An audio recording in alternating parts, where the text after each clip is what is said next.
fiction, science fiction, horror, fantasy, crime, LGBT, thriller. You have now entered the House of Mystery with your hosts, Eric Shapiro, David North Martino, John Copenhaver, and Al Warren. Heard on KCAA 106.5 FM Los Angeles, 102.3 FM Riverside, and 105.0 AM Palm Springs. Now, joining me today, we've had this guest before, and this time he's doing a speaking engagement in town here, and he will be at the Pocket Theater, and that's this Saturday here, 8 p.m. So we look forward to that. And so joining us is Kirk Nurmi. Thank you for being here, Kirk. Thank you, Al. It's a pleasure to be here today. So now, so let's talk about this event first, so people kind of get an idea. What exactly are you going to be speaking about?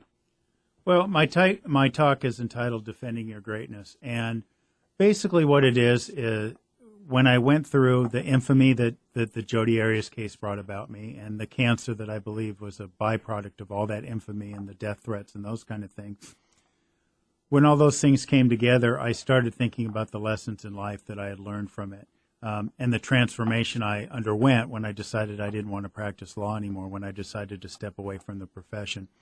And immediately, as somebody who had written books, I wanted to write about the lessons I learned surviving cancer, but I learned it was so much more. It incorporated that infamy and those sort of things. And I started to realize how much unhappiness I was living with and how much unhappiness other people were living with.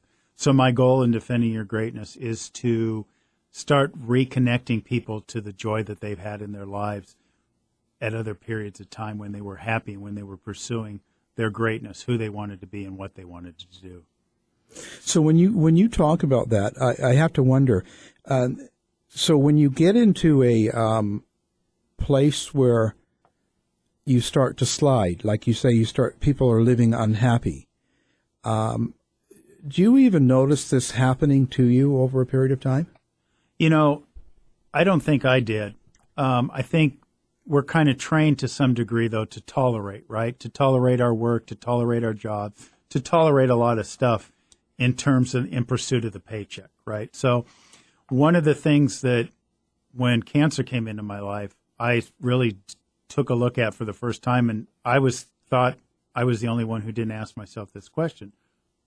Are you happy? I asked myself that question. And that's an answer I posed to, or a question I posed to people in my audience. Are you happy?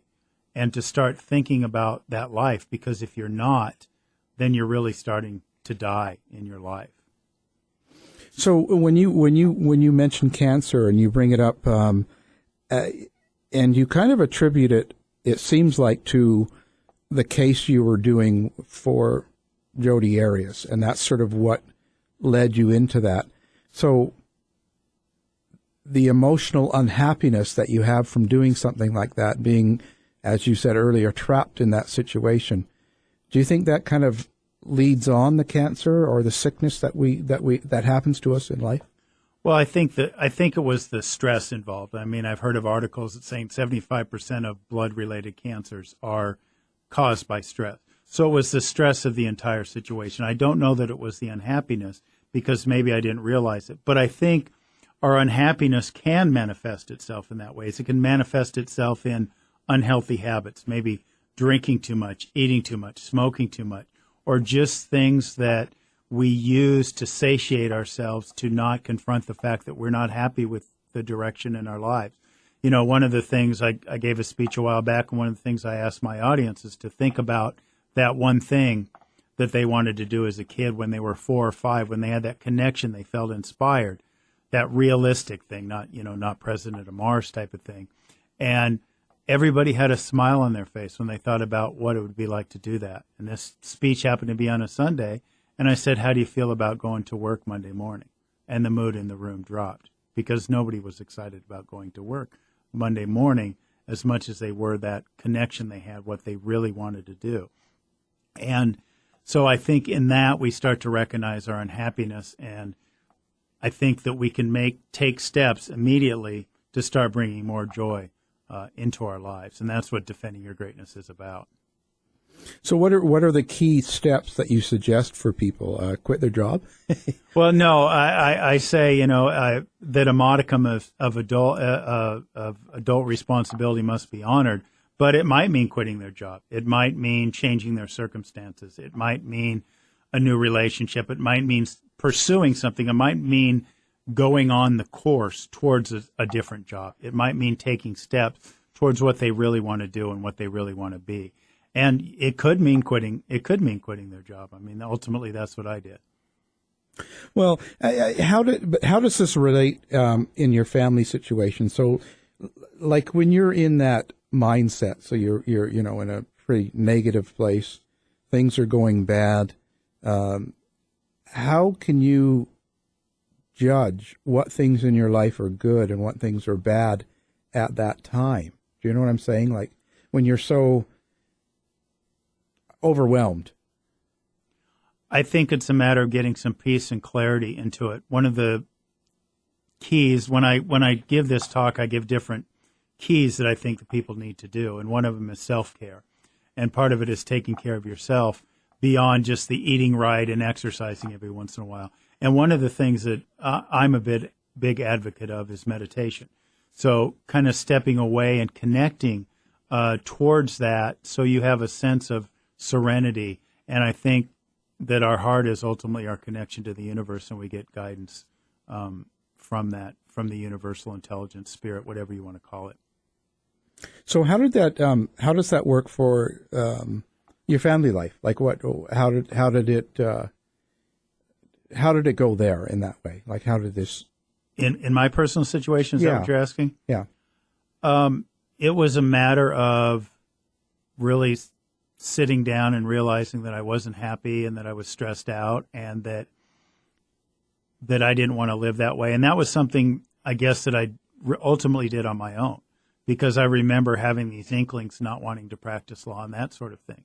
So, and when I made the choice to go into the chemo chair, because I seriously debated whether I wanted to do that, knowing that the consequence would probably be death, ultimately I had to find reasons to live for myself, to be able to be a good partner to my wife and to be able to lift her up as well. So I think had I stayed in a miserable situation, I think that's a lot of the problems we see in relationships might be that, you're unhappy with your job, you're in debt, whatever it is, and that feeds into your relationship with your spouse or your kids or what have you. And that's where a lot of unhappiness can fester and continue and can kind of multiply into the family unit.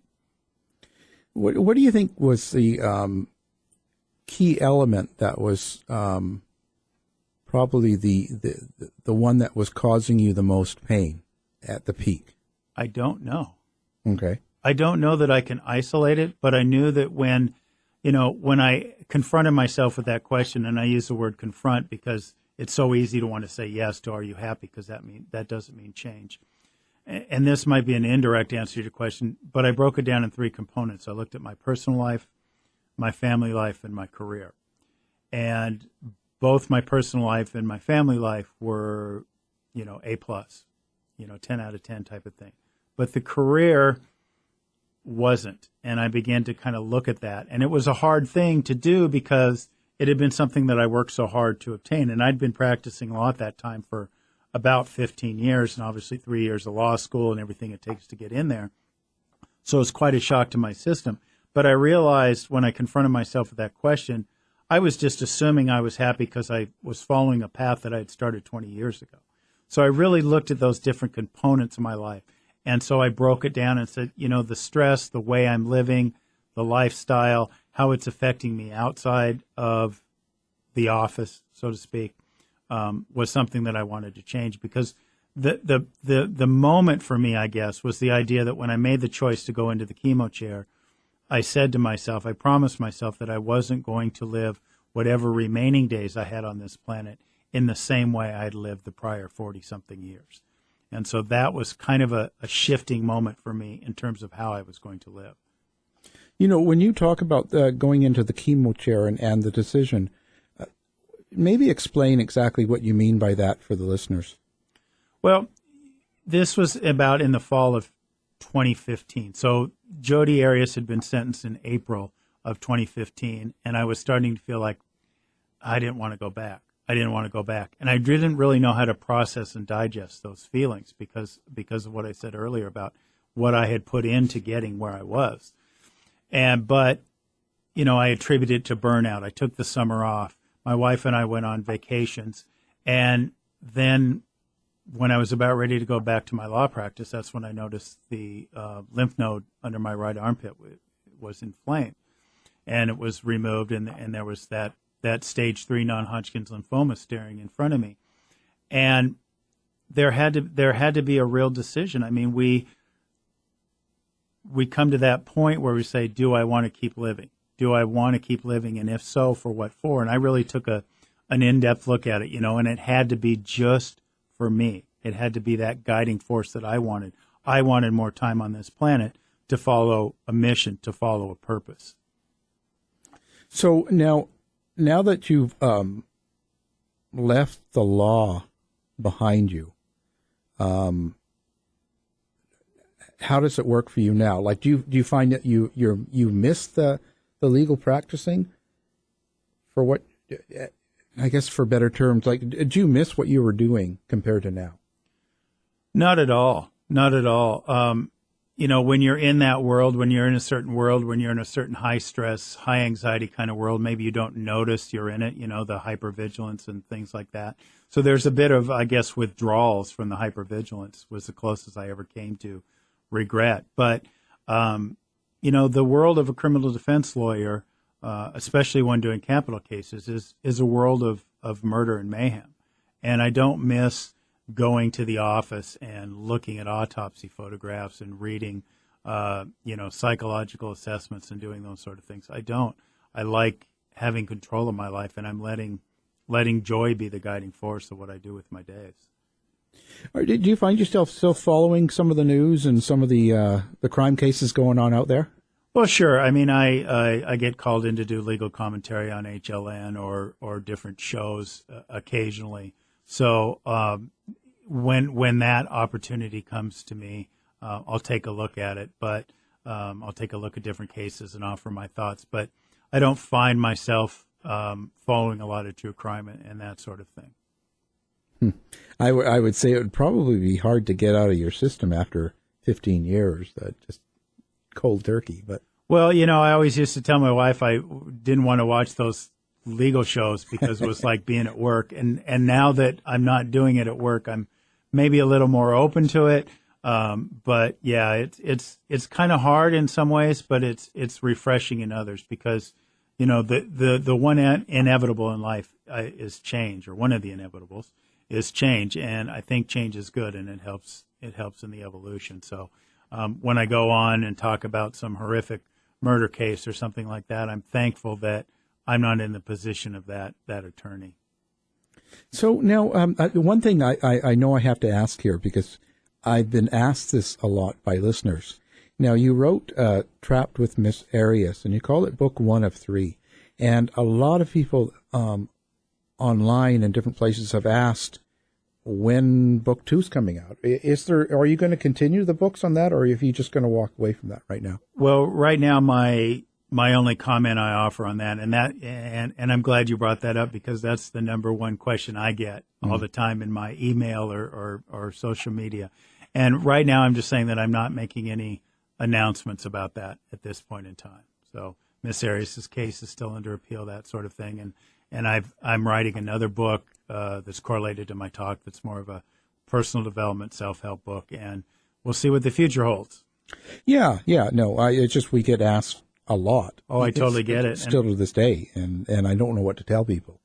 You tell them that Kirk Nurmi has made no announcements about it yet, but you never know. Please stand by. Please stand by. That's exactly right. Oh, that's kind of good. Working on the first one, did it create a did you have to relive a lot of the pain when you're writing the book about something that was not the best time in your life? Kind of, and in that sense, I think it was therapeutic. I mean, I had this time off. I did a little bit of writing just for my own sake, just kind of processing through everything. And then that's when I made the decision, thinking about when cancer came into my life, thinking about the lies Miss Arias told during her interview, her infamous bottom of the courthouse interview where she talked about how it was all my fault and I did all these things and created this defense, that I decided that if I was going to die, that I wasn't going to let her words go unchallenged. So, and then in that sense, I guess it was further therapy, I guess, knowing that I was going to have this out before I left the earth. Now, you don't have any, I guess you really don't have any ill will toward her now. What's your feeling now toward her and toward the whole case thing now, looking back at it?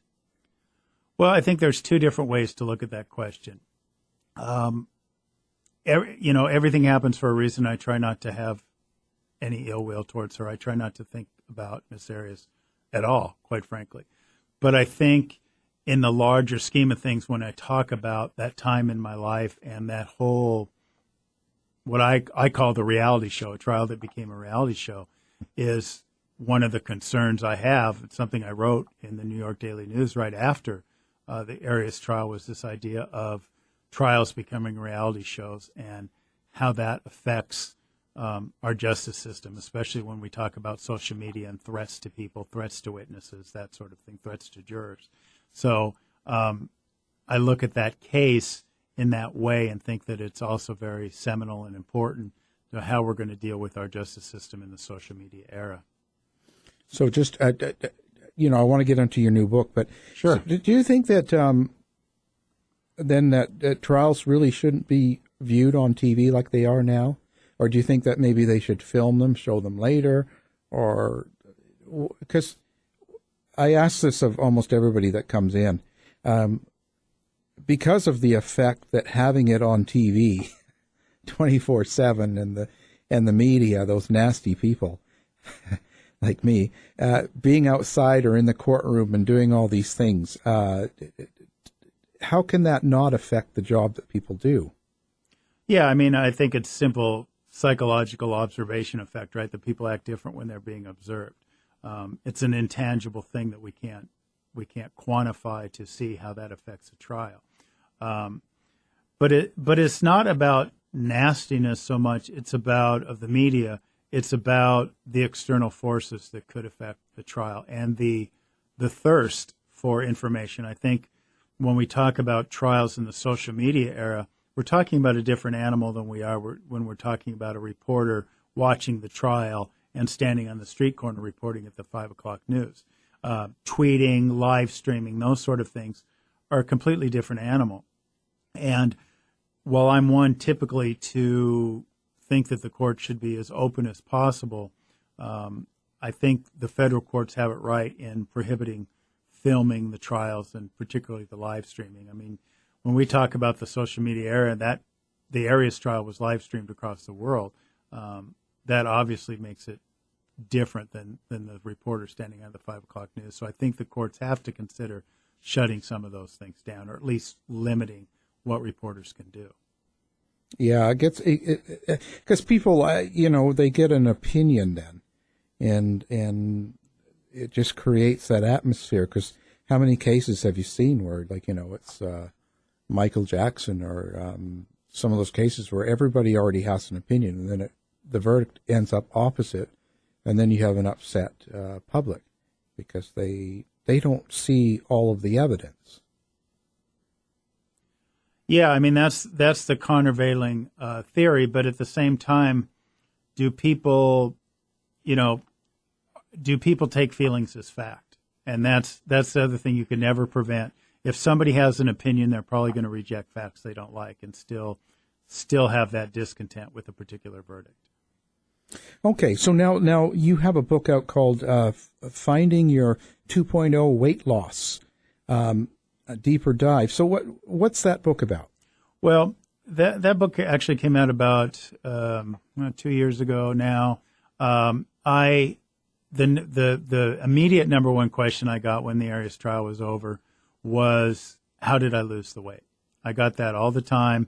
I remember I had this surreal moment during the trial, turning on Dr. Drew Pinsky's show and hearing him talk about whether I had gotten hair plugs and weight loss surgery, some kind of gastric bypass, because that was the social media scutterbutt. And it was at a time when I couldn't really respond. And so before I had written Trapped with Miss Arias, I kind of just wanted to, because weight loss is a big thing for people, right? Yeah. And so I wanted to share what I had done.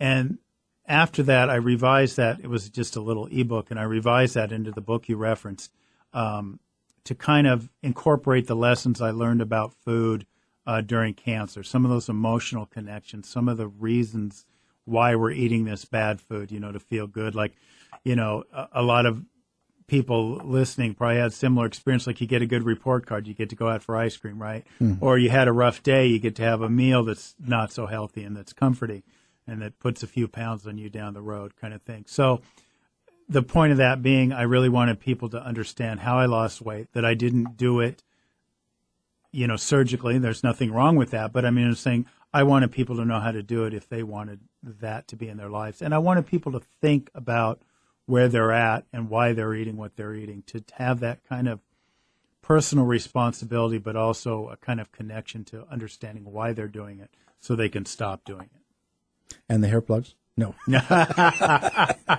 I wish I had hair plugs. I could probably get an endorsement deal, but my wife started shaving my head in law school, and because the barbers in Laramie, Wyoming were a little scary. And so it like many guys, I stuck with that for many years until she finally won out, and I have these long locks now. Yeah, that's me too. Yeah. I keep arguing one of these days I got to shave it again, but her constant refrain is no to that. So, well, I can leave mine for a month and it doesn't grow. Just a little bit at a time. I'll tell you, but that's okay. I've been bald since I was 16. So. Hey, that's awesome. Well, that's good because I could buy liquor for everybody. That's right. So now, in your talk, do you get into that a lot, like weight loss, how we eat? Is it primarily focusing on how we are actually treating ourselves? Well, how we're treating ourselves is definitely a subject of my talk, but weight loss isn't really a subject that I address specifically, other than when I talk about taking better care of yourself. But some of it begins, with feeling good about ourselves, feeling worthy of where we're at, worthy of a healthier body, worthy of a job we like, all that sort of thing. So I start incorporating those things then that I think by default, that the happiness we start to feel then brings us towards wanting to be healthier, wanting to be happier, wanting to show up for the universe to say that we're ready to do what we want to do and really embracing life. But probably the main thing that I want people to get out of my talk, other than to walk away with tools to become happier moving forward in their future, is the idea that this reality that no one's going to like to hear me say, but the fact that we're going to die. And no matter what we do, no matter how we work out or how much we sleep or what we do, but this idea of living with joyful urgency and trying to thrive in life instead of survive in life. Because when I was in the chemo chair, taking the chemo, not knowing whether it was going to work or not, the regret wasn't, I didn't go to Italy or I didn't climb Mount Kilimanjaro or whatever, but it was how I spent my last 6 to 12 months. It was just that simple for me, my experience, and getting people to that point, because I had the experience, I caught a flu, my immune system isn't what it was, and I thought, well, if this is it, would I be happy with how I spent my last 6 to 12 months? And there was no objective success, there was nothing, but I was happy, and that was I would have been happy with how I spent my last 6 to 12 months. And a lot of people maybe can't say that, which is sad, which I think leads to the weight and leads to the alcohol problems and that sort of thing. Yeah. Leads to things to numb us, I guess. Right. That's exactly right. And the things that numb us might be things we don't even think of. It might be a fancy car to make us feel better about the job we don't like. It might be pornography. It might be whatever that we just see as a harmless distraction, but we're really not connecting with ourselves and what we're doing and why we should be here. So no more Starbucks. I didn't say that. Don't get Starbucks mad at me. But what I really don't need that. The only thing worse could be Amazon getting mad at me, right? Yeah, Because they run the world. Yeah. But no, it's not a matter of that, but it's a matter of making sure that those habits and what we do are still in alignment with our purpose and don't get carried away and don't become what we live for. How do you think? So, how does one find their purpose? Like, what is the best thing for someone to do? So, someone listening right now, they've been going through this. Maybe they're in kind of a mediocre or unhappy situation, and so how do they find that greatness? Well, I think one of the simplest ways is, I love Deepak Chopra's question. I'll modify it a little bit, but this idea, what would you do with your time? What would your purpose be? Is if you had unlimited time and unlimited resources, what would you do? And start asking yourself that and start looking at the things you want to do. What really inspires you? What motivates you? What moves you? They say if you love what you do, you don't work a day in your life, right? So that sort of thing, kind of taking a look at, what you wanted to be. And maybe it was that thing you wanted to be as a kid before you reached that double digit mark, and for me, that actually was practicing law. And there's a lot of people that were in that somehow got assuaded away. So trying to look at who you are and your purpose apart from all those practical considerations, like you talked about family and bills and those kind of things earlier, to try to look at that purpose, to try to look where that inspiration is. And you can find a lot of that, I think, within your heart. And when we talk about meditation and connecting and taking that direction from the universe. So let's talk about unchainedlives.com. So that's your website. What are people going to get when they go there? Well, they're going to see where I'm speaking across the country. They're going to see my books.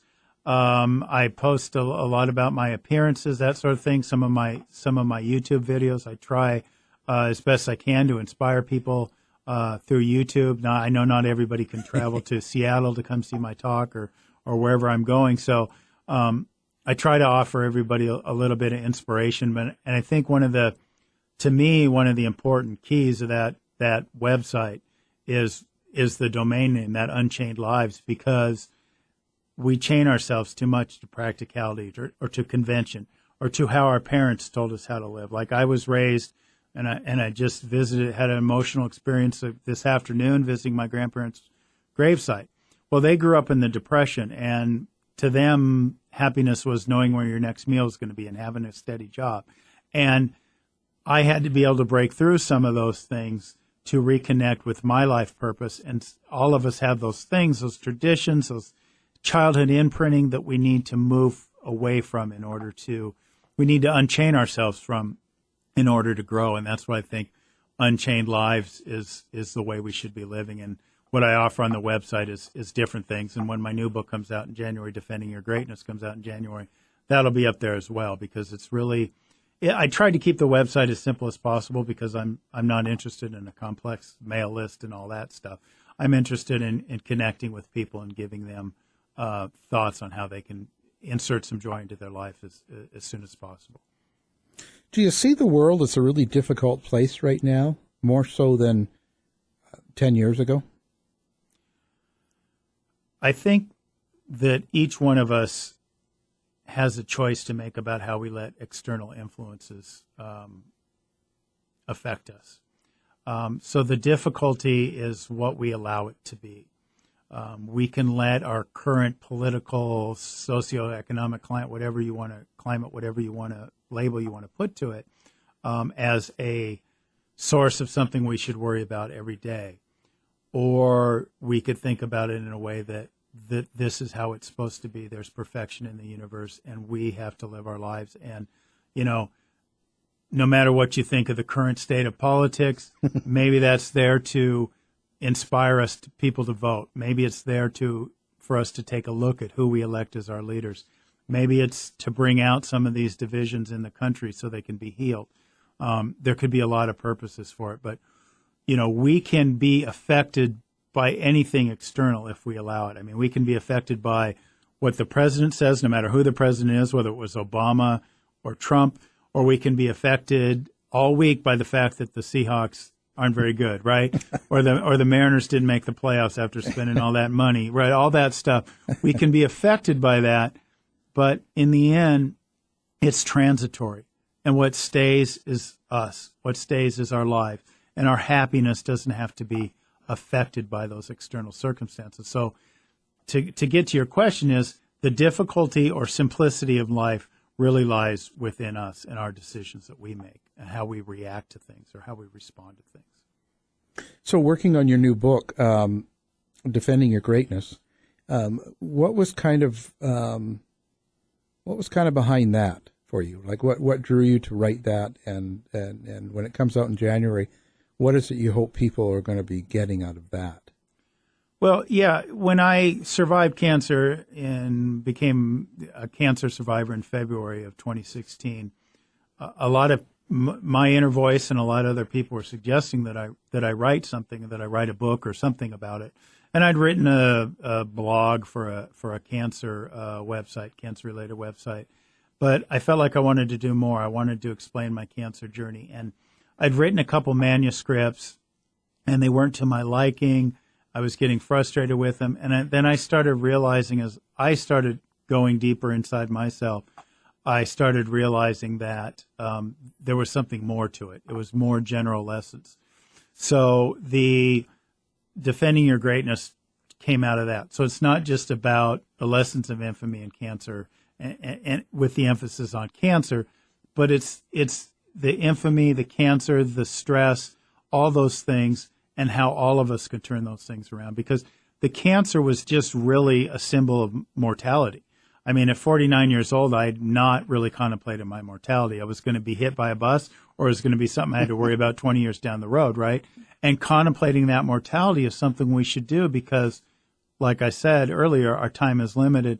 And if we're not living with joyful urgency, if we're hating our time here, if we're hating what we're doing, why are we doing that? I mean, whatever you believe in, whatever you believe put us here, did they put us here to be miserable, unhappy in our lives, or did they put us here to thrive and move beyond and help elevate the planet?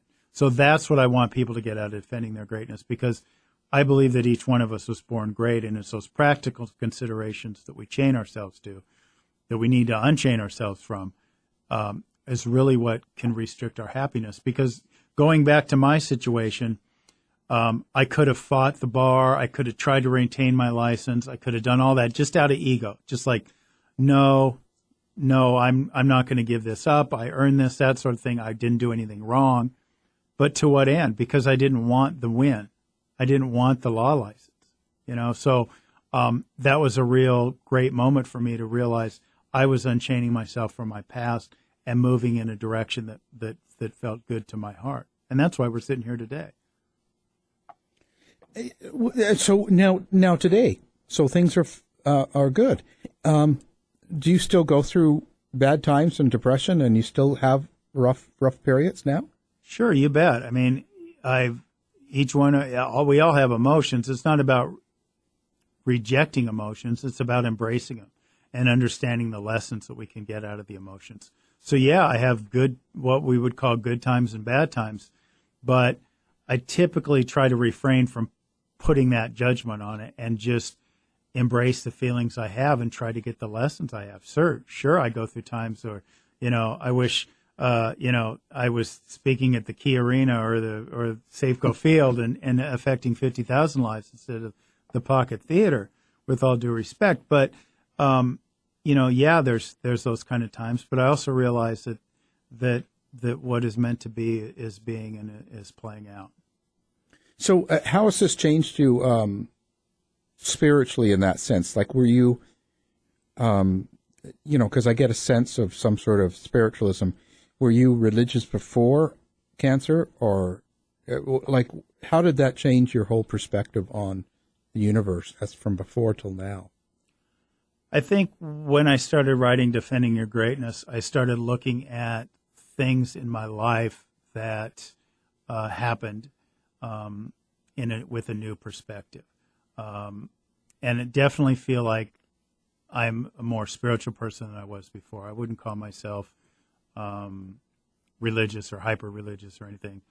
But I think it definitely changed to a more spiritual practice, a more understanding of the presence of love or universal spirit that's around us, as opposed to just believing it's all happenstance. Because, we can look at things in our lives, like I look at things in my life, like with the cancer and everything else when I was going to go back to the practice of law, as really propelling me forward in a new direction. And I feel guided to this new direction. And by what or whom, I don't know. But there's definitely a sense of spirituality in that sentiment. So, who are your biggest influences? Boy, there's several. One that stands out right away because he's in town now is Kyle Cease has been a big influence on me. He's been a personal teacher to mine, and I consider him a friend. And he talks a lot about following your heart and connecting to the universe as well. Wayne Dyer has been a big influence, someone, unfortunately, I did not have the chance to meet in life. And Sean Stevenson has also been a big influence. He's a prominent speaker that is also very connected with these issues and very heart-centered person. So I think I would turn to those three men as being huge influences in my life, in my journey, in my evolution or transformation. So I should ask you what books you read. I'm starting to reread The Alchemist now. I recommend everyone to read Kyle's book. I hope I screw this up because there's a lot in there about our pressure to do everything perfect and the pressure we put on ourselves. And the book title kind of explains it, this idea of this perfection and we can't do anything wrong. And we really should be joyful in embracing our lives. So what have you got planned now? Are you going to continue this route that you're on now? Like you're going to be keep on writing books and speaking more and kind of get the word out, I guess? Yeah, that's exactly it. I mean, it's a matter of sharing these lessons now. And when people go on my website, they'll see I'm coming to L.A. in March. I'll be in San Francisco in August and who knows where. But that's basically it. I mean, writing my books and speaking and doing interviews like this or anything I can to help people get happier. That to me, and this will be another political reference, but Michelle Obama said that our number one health problem is obesity, and as much as I love her, I would disagree and say that our number one problem is, as a world and as a nation, is unhappiness. And we see a lot of anger in our politics. We see a lot of division, that sort of thing. So I feel called to do whatever I can to help people bring that joy in and to understand that we are all connected and that we have to embrace each other rather than reject each other. I wonder, that we're not political, but I wonder if the current political situation and even the vote and having Trump in, I wonder if that was in a large sense, a way of trying to fix our unhappiness, even though it's not necessarily the right answer. Almost like drinking or eating the bad food. We vote for something that, I don't know how I'm trying to say it, but you know what I mean? It's kind of a punishment in a way. Well, he may give voice to the anger and unhappiness that a lot of people are feeling. Right. I think that's part of it right there, right? Because he was the outsider. He wasn't the politician, and a lot of people were upset with politicians. And regardless of his positions, conservative, what have you, obviously he's a very big cult of personality type figure, right? A very divisive figure. And the point of that being, there's giving voice to that anger, because a lot of people, I think, don't feel heard in their lives. They're riding the bus, they're going to a job they don't hate, and they're upset. They're upset about it. And rather than work on themselves, they vote for someone who they think shares that anger. And that's what I think we need to work against. Not him specifically, but work against that division and work against that anger. So what if you had to give one recommendation for people out there listening that are driving in a rush hour, and what would it be? Like when they're upset or they're having where should someone go? What should they do? First thing. Understand that whatever is going on is only temporary. It's not connected to who they are. It's not going to be a lifelong situation. And I guess, let me put this another way, maybe a more articulate way.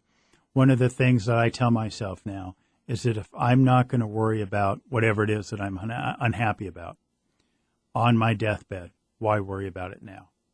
And those people in those cars getting cut off and wanting to show the middle finger to the guy in front of them or whatever, is that going to matter on their deathbed? Are you going to worry about that on your deathbed? And if you're not, it's probably not worth worrying about it now. It's very, very true. So now you're doing a couple of shows here. So, of course, you're doing Seattle here this Saturday, the 13th, at 8 p.m. at the Pocket Theater. And so you said you got a couple other shows lined up? I do. I'm March 9th at the Covina Center for the Arts. I don't have ticket information on my website yet, but after this performance or around the beginning of the year, we'll be getting that ticket information up on Unchained Live. And in San Francisco, it's a small theater called the Piano Fight Bar in San Francisco, and that'll be on Labor Day weekend. I'm really looking forward to that. I haven't been to San Francisco in a while, so. And that sounds like a good place. Yes. Piano Fight, I have to see that. So now the website is unchainedlives.com, and that's the best place for them to go to connect with you, or if they have stories or. Right. If they have stories or whatever, you can email me through that website. And like I say, there's your listeners that hearing this are interested in joining me at the Pocket Saturday night can find a link to tickets on that website as well. So that's the best place to keep up with me, apart from, social media and that sort of thing. It's always fun. Well, our guest has been Kirk Nurmi. Of course, we knew him as the defense attorney for Jodi Arias a few years back, but now he's on a new venture, and very interesting. And I hope I see all the listeners at the show. We'll be there on Saturday, Pocket Theater, 8 p.m.